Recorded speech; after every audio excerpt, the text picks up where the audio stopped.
Hello दोस्तों, स्वागत है आप सभी का उत्कर्ष के नर्सिंग एंट्रेंस एग्जाम के इस यूट्यूब चैनल पर। मेरा नाम है डॉक्टर हिमांशु और आज का वीडियो थोड़ा खास रहने वाला है क्योंकि आज की वीडियो में हम बात करने वाले हैं छात्रवृत्ति यानी कि स्कॉलरशिप की। और आज मैं बात करने वाला हूं राजस्थान में मिलने वाले, यानी कि यदि आपने RUHS एग्जाम दिया है और यदि आपने किसी भी कॉलेज के अंदर एडमिशन लिया है तो बेटा आपको कितनी स्कॉलरशिप या फिर छात्रवृत्ति मिलने वाली है, उसके बारे में आज हम बात करने वाले हैं।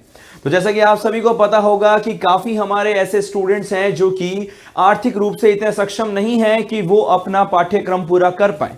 तो उसके लिए बच्चों गवर्नमेंट द्वारा एक छात्रवृत्ति पूरी प्रोग्राम चलाई जाती है जिसके तहत आपको स्कॉलरशिप दी जाती है, यानी कि आपकी कॉलेज की फीस जिसे हम ट्यूशन फीस के नाम से जानते हैं और अन्य दूसरे जितने भी फीस हैं वो सभी इस छात्रवृत्ति के माध्यम से आप सभी को वापस कर दी जाती है।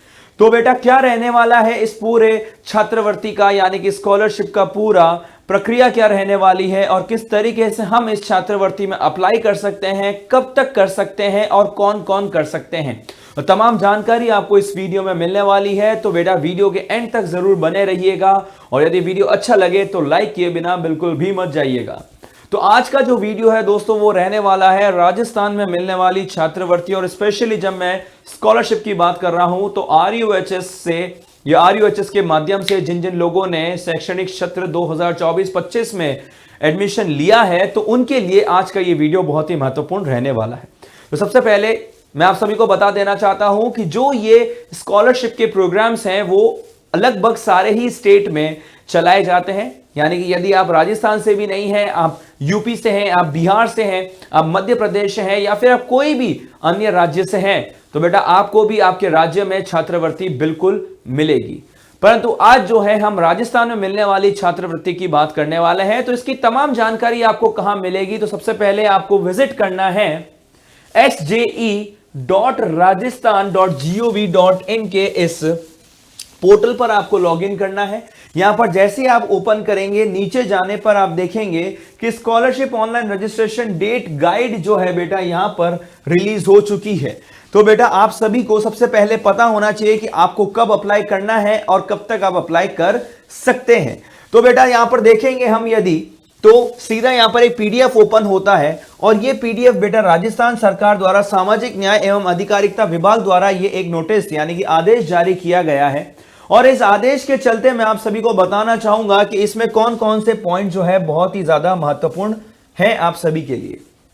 तो बेटा जैसा कि मैं देख पा रहा हूं यहां पर लिखा हुआ है शैक्षणिक सत्र 2024-25 में राजस्थान राज्य के मूल निवासियों के लिए विभाग द्वारा संचालित विभिन्न छात्रवृत्ति योजनाओं में यथा अनुसूचित जाति, जनजाति, अनुसूचित जनजाति, अति पिछड़ा वर्ग, अन्य पिछड़ा वर्ग, आर्थिक पिछड़ा वर्ग, यानी कि तमाम सभी वर्गों के लिए यहां पर छात्रवृत्ति का जो है बेटा प्रोग्राम चलाया जा रहा है। तो बेटा ये आप यहां पर विद्यार्थियों को वेब यहां पर देखना है कि कौन सी वेबसाइट पर जाना है। तो बेटा वेबसाइट का नाम भी यहां पर दे रखा है sjmsnew.rajasthan.gov.in/scholarship अथवा SSO पोर्टल पर स्कॉलरशिप SJE ऐप अथवा मोबाइल ऐप SJED एप्लीकेशन के माध्यम से आप ऑनलाइन पेपरलेस छात्रवृत्ति आवेदन पत्र भरने के लिए नियमानुसार तिथियां आधारित की जाती हैं। तो बेटा इन सभी माध्यम से आप जो है स्कॉलरशिप के लिए अप्लाई कर सकते हैं, यानी कि छात्रवृत्ति के लिए अप्लाई कर सकते हैं। तो अब ये तो हमने देख लिया कि हम अप्लाई कहां पर कर सकते हैं और कैसे कर सकते हैं, परंतु कब तक कर सकते हैं। तो बेटा यहां पर आप सभी को ध्यान रखना है कि उत्तर मैट्रिक छात्रवृत्ति हेतु विद्यार्थियों के द्वारा पेपरलेस ऑनलाइन आवेदन पत्र पंजीकरण कर ऑनलाइन आवेदन पत्र भरने हेतु अंतिम तिथि पोर्टल बंद करने की जो तिथि है बच्चों वो है 31 जनवरी 2025 रखी गई है। तो 2025 यानी कि 31 जनवरी से पहले पहले आप अप्लाई कर सकते हैं पेपरलेसली। इसके अंदर आप ध्यान रखने वाली बात यह है कि ऑनलाइन आवेदन करने हेतु विद्यार्थियों के लिए नियमानुसार दिशा निर्देश जारी किए गए हैं, यानी कि यहां पर आय की सीमा क्या होनी चाहिए। तो यानी कि ये जो आपकी छात्रवृत्ति है यानी कि जो आपकी स्कॉलरशिप रहने वाली है दोस्तों, ये स्कॉलरशिप बेटा पहले सबसे पहली बात कि किस किस को मिलने वाली है और उनकी फैमिली की यानी कि उनकी परिवार की आय कितनी होनी चाहिए। तो सबसे पहले यहां पर अनुसूचित जाति यानी कि SC, ST, MBC, EBC, OBC और DNT इन सभी के लिए बेटा छात्रवृत्ति रखी गई है। और इस छात्रवृत्ति योजना के लिए उत्तर मैट्रिक छात्रवृत्ति योजना में 2.5 लाख रुपए तक वार्षिक आय सीमा वाले परिवारों के विद्यार्थी ही आवेदन कर सकेंगे। तो पहला महत्वपूर्ण बिंदु हमारा यह बन जाता है। दूसरा महत्वपूर्ण बिंदु, डॉक्टर अंबेडकर आर्थिक पिछड़ा वर्ग ईबीसी, अन्य पिछड़े वर्ग ओबीसी एवं अंबेडकर दिमुक्त घुमंतु एवं अर्ध घुमंतु डीएनटी में भी आप जो है बेटा विद्यार्थी अप्लाई कर सकते हैं। ठीक है, उसके बाद में नेक्स्ट हम आते हैं, यहां पर सबसे इंपॉर्टेंट है ना, आवेदन कर सकेंगे जैसे कि बीपीएल कार्ड धारक पुत्र पुत्री अंत्योदय कार्ड धारक की पुत्र पुत्री स्टेट बीपीएल कार्ड धारक, यानी कि बीपीएल वाले ही यहां पर जो है बेटा अप्लाई कर सकते हैं।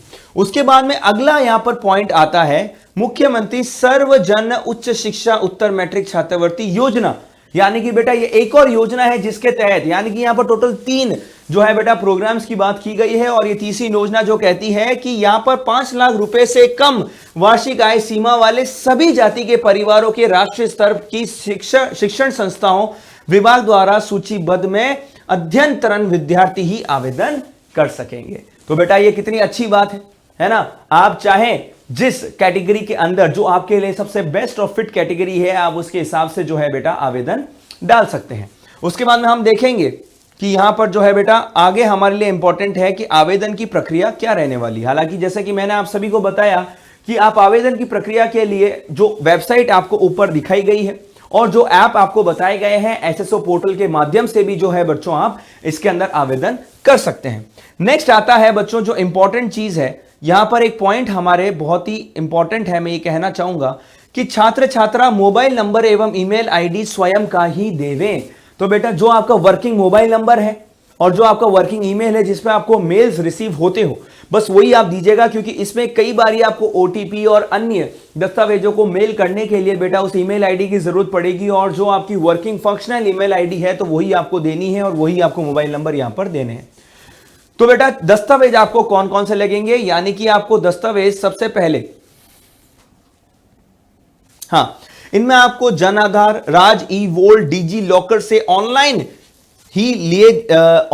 ही लिए जाएंगे, जैसे कि आय का विवरण, मूल निवास, जाति प्रमाण, गत वर्ष की अंक तालिकाएं आदि, ये सभी आपको बेटा मूल दस्तावेज देने पड़ेंगे। ठीक है ना। और ये आपको किस माध्यम से देना है बेटा, ये आपको मूल दस्तावेज को रंगीन स्कैन कर पोर्टल पर यथा स्थान अपलोड करना होगा।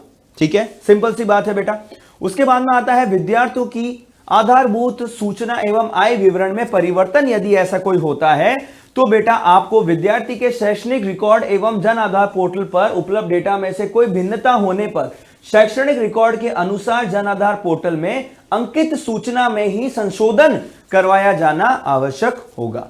ठीक है बेटा, तो ये एक इंपॉर्टेंट पॉइंट है। और उसके बाद में नेक्स्ट हम आते हैं, हाँ बिल्कुल, तो बेटा यहां पर हमारे पास है कि सर अब हमारी जो स्कॉलरशिप है वो कैसे आएगी या कौन से बैंक अकाउंट में आएगी। क्या हमें उसके लिए सेविंग्स बैंक अकाउंट चाहिए, क्या सर हमें करंट बैंक अकाउंट चाहिए, या फिर हमें क्या करवाना पड़ेगा सर, उसके बारे में थोड़ा सा विवरण चाहिए।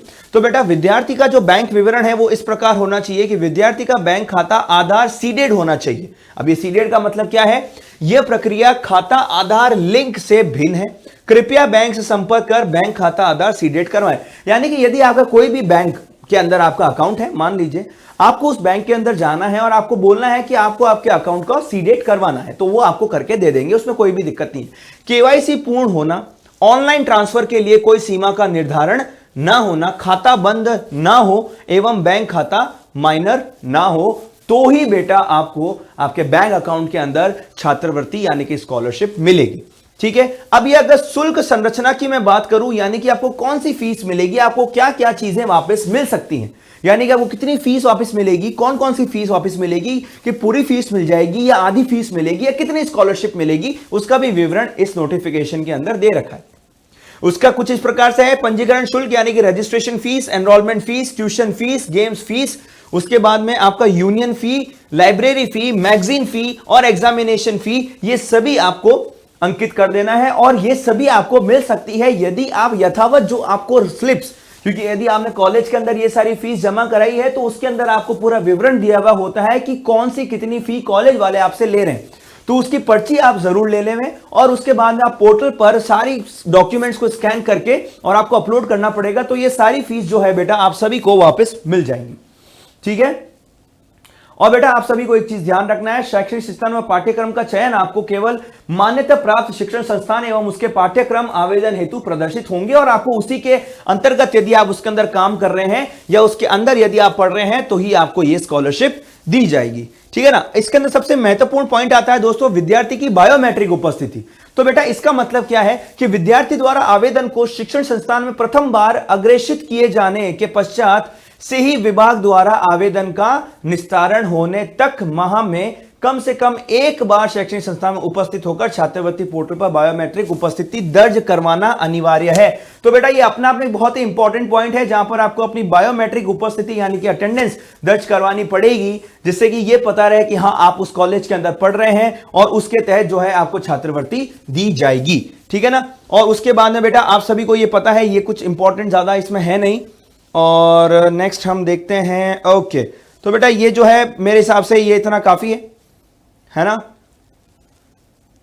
आप जो है बेटा विस्तृत जानकारी यानी कि और डिटेल डिस्क्रिप्शन के लिए आप इस वेबसाइट पर जा सकते हैं। ये 2 वेबसाइट है बेटा, इन पर आप अनिवार्य रूप से जरूर विजिट करें, अवलोकन कर लें। तो बेटा इससे क्या होगा कि आपको और भी डिटेल्स यदि चाहिए तो मिल जाएंगी। आई होप आपको ये वीडियो अच्छा लगा होगा, थोड़ी क्लैरिटी मिल गई होगी कि किस तरीके से आपको अप्रोच करना है और आखिरी डेट क्या है स्कॉलरशिप की।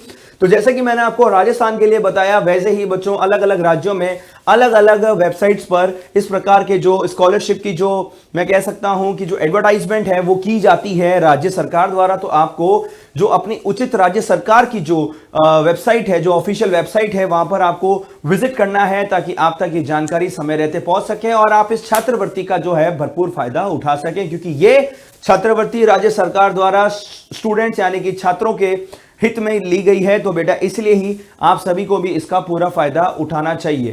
तो आई होप आपको आज का वीडियो अच्छा लगा होगा। यदि वीडियो अच्छा लगा हो तो लाइक कीजिएगा, शेयर कीजिएगा अपने दोस्तों के साथ जिनको इन स्कॉलरशिप की बहुत ज्यादा जरूरत है, और कमेंट करके बताइएगा कि आपको आज का वीडियो कैसा लगा। और इसमें यदि आपको कोई भी एडवाइस चाहिए या कोई भी अगर आप इसमें कोई चीज पूछना चाहते हैं तो आप कमेंट सेक्शन में लिख सकते हैं। और यदि आप चैनल पर नए हैं तो चैनल को सब्सक्राइब किए बिना बिल्कुल मत जाइएगा, क्योंकि ऐसे इंपॉर्टेंट न्यूज एंड वीडियोस आप सभी के लिए समय रहते हैं, हम लाते रहते हैं। तब तक के लिए all the very best and thank you so much दोस्तों।